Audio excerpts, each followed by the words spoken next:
Kamusta mga kabasketbolista?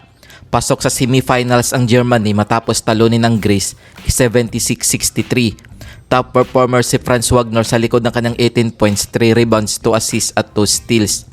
Nag-ambag naman ng 13 points at 8 assists si Dennis Schroeder. Pinangunahan ni Giannis ang Greece matapos nagtala ng 22 points, 2 rebounds at 3 assists.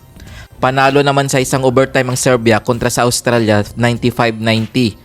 Pinangunahan ni Nikola Jokic ang Serbia matapos humakot ng 21 points, 14 rebounds, 9 assists at 4 steals.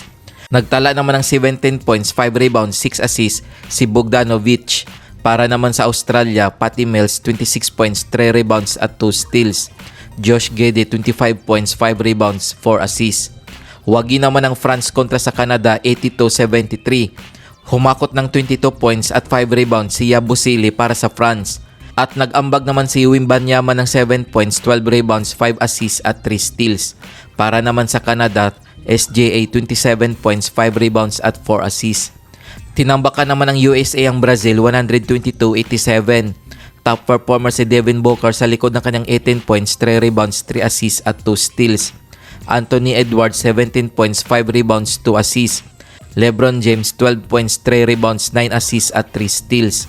Para naman sa Brazil, Bruno Caboclo 30 points, 6 rebounds. Kung bago ka pa lamang sa channel na to, mag-like at subscribe.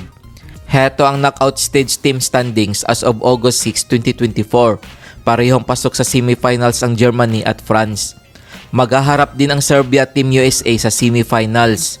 Heto ang Olympics team standings as of August 6, 2024.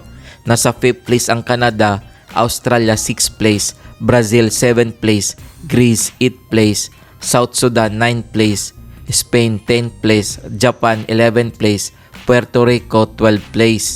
Kung umabot ka dito sa video na to, mag-like at subscribe. Heto ang semifinals game schedule ngayong August 8, 2024. Maglalaban ng France at Germany alas 11:30 ng gabi Philippine time. At sa August 9, 2024, magtutuos naman ng Serbia at Team USA alas 3 ng madaling araw Philippine time. Kung nagustuhan mo ang video na to, mag-like at subscribe.